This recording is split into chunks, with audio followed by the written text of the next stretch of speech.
नमस्कार। क्या हाल चाल है? सब ठीक है?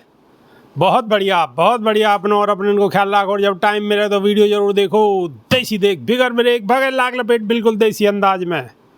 मैं विपिन बेबाक, मेरे साथ है प्रोफेसर रमेश यादव। तो यादव जी स्वागत है। जी बहुत बहुत धन्यवाद साहब। यादव जी, हमारे गृह मंत्री जो कह रहे कि अंग्रेजी वाले शर्माएंगे कुछ दिन में।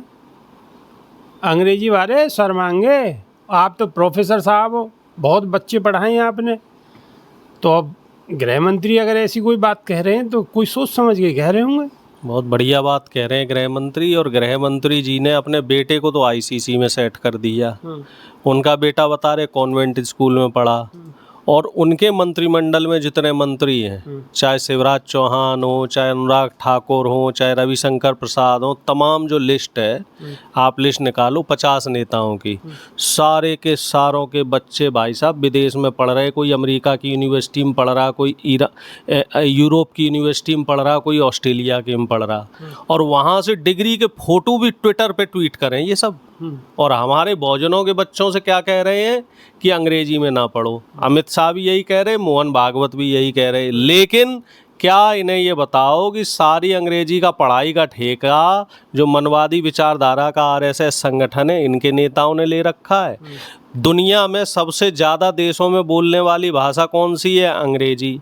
अगर हमें आगे बढ़ना है, तरक्की करनी है, विदेश में जाना है, विदेशी नौकरी करनी है, मल्टीनेशनल कंपनी में नौकरी करनी है, तो हमें क्या करनी पड़ेगी? अंग्रेजी पढ़नी पड़ेगी। और अगर ये लोग हिंदी के इतने हिमायती हैं, अगर हैं, तो पिछले सिर्फ हमारे एक सवाल का जवाब दे दो, पिछले 11 साल में 90,000 सरकारी प्राइमरी स्कूल इन्होंने बंद क्यों किए? और तो बहुजन समाज के लोग ही ज्यादा, बहुजन समाज के बच्चे ही पढ़ रहे। और उत्तर प्रदेश में बाबा जी 5,000 सरकारी स्कूल बंद कर रहे हैं। तो पहले अपने बयानों का इस पे पुष्टि करके बताओ, हमें जवाब चाहिए। गृह मंत्री से जवाब चाहिए। अच्छा प्रोफेसर रमेश यादव, एक और सवाल है कि अब इतनी बड़ी खबर है लेकिन यह खबर को बिल्कुल कोई आगे ही नहीं उठा रहा कि जो सरकारी स्कूल बंद करने की जो पहल कर रही है सरकार, नहीं उठ रहा है।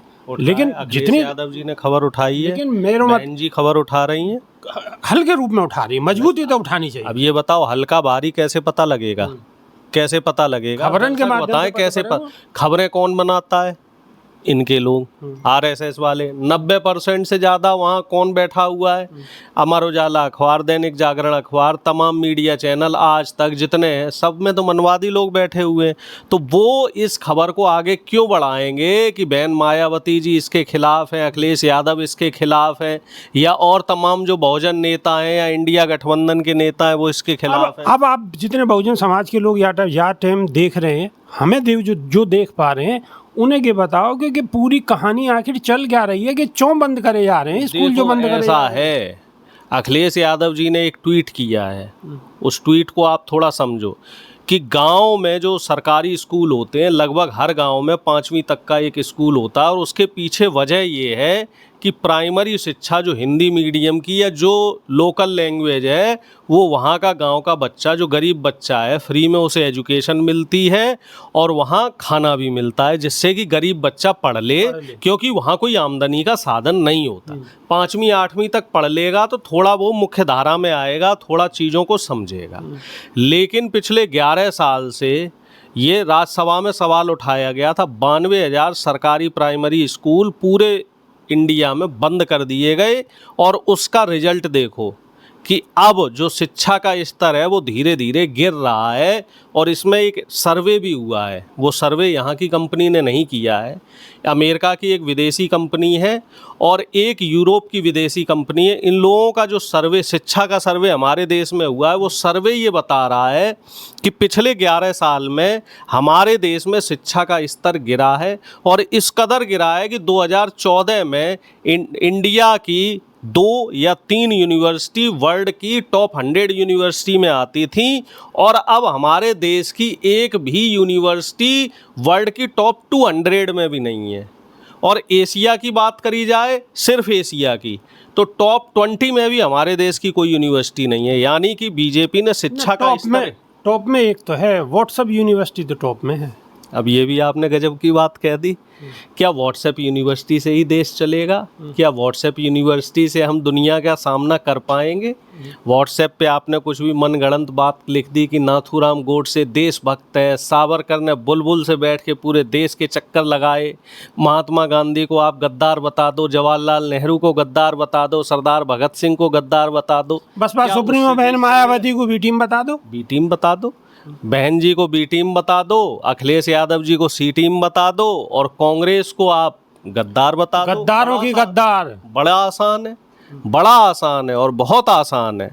कई लोग तो ये भी कहते हैं कि जो बहुजन नेता हैं, आप देखो ना, लालू यादव के लिए क्या कहते हैं? लालू जी के लिए चारा चोर है। चारा चोर, ठीक है। और बहन मायावती के नहीं यहाँ के पत्थर में सैकड़ों पैसा फूंक दिया। पत्थर चोर बता देते, कहते जो मूर्तियां स्मारक बने इसमें पैसे खा गए।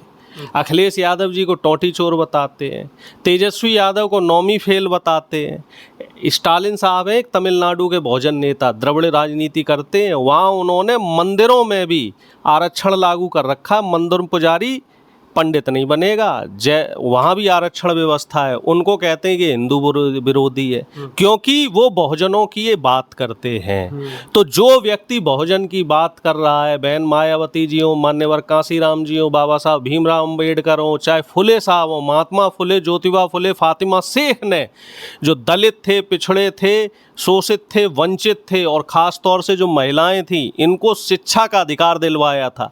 बाबा साहब भीमराव अम्बेडकर हिंदू कोड बिल लाए थे, संविधान में, हमारे दर्शक समझ लें, और उससे सवर्ण महिलाओं को भी पढ़ने का अधिकार मिला।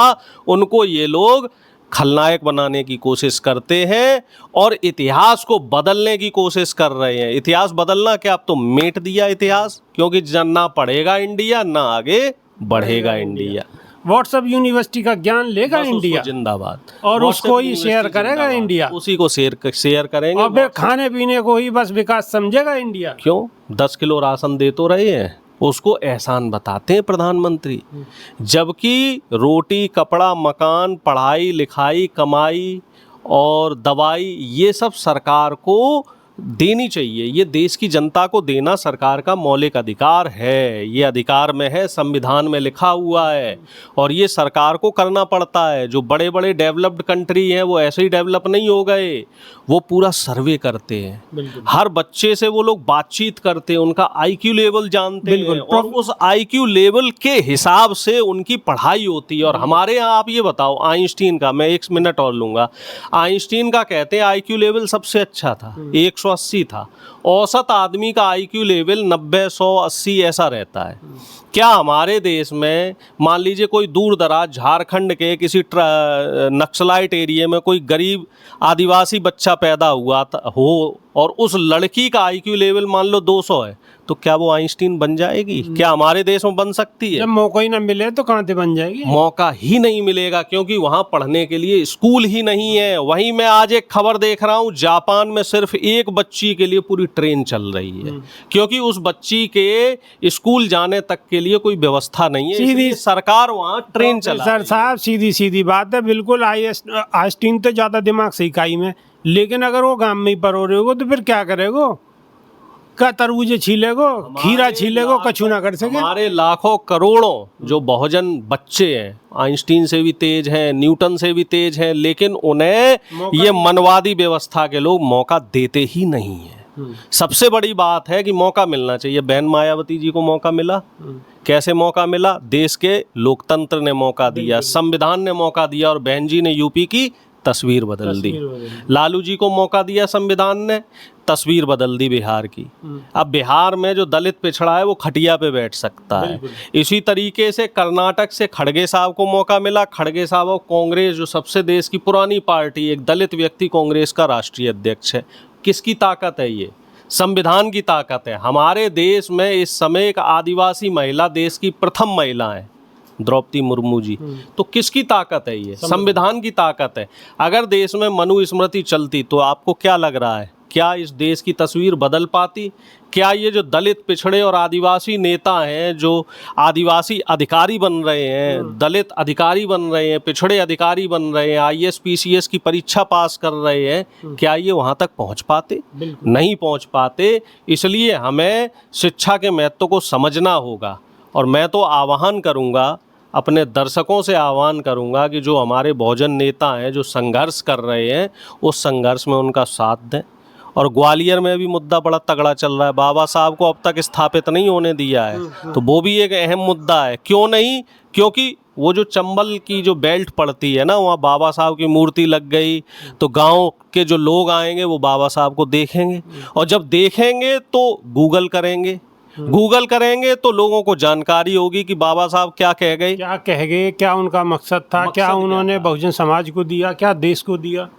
समस्या यही है कि मनवादी व्यवस्था के लोग आपको धर्म और पाखंड में फंसा के रखना चाहते हैं। बिल्कुल सीधी सीधी बात यह है कि जो मनवादी लोग हैं कहीं ना कहीं अपनों उल्लू सीधी करने में लगे हुए हैं, तो इनसे सावधान रहने की सख्त ज़रूरत है। प्रोफेसर साहब ने जो बात रखी है उन्हें आप कौन से नज़रिया से देख रहे हैं, कमेंट के माध्यम से ज़रूर बताओ, हमें इंतज़ार रहेगा। तो अभी के नहीं सिर्फ इतना ही, नई वीडियो में फिर रूबरू होंगे। जब तक के नहीं देसी देख बिगड़ ब्रेक पकड़ लाग लपेट, बिल्कुल देसी अंदाज में। बहुत बहुत धन्यवाद। जय भीम, जय संविधान। जय भीम, जय संविधान।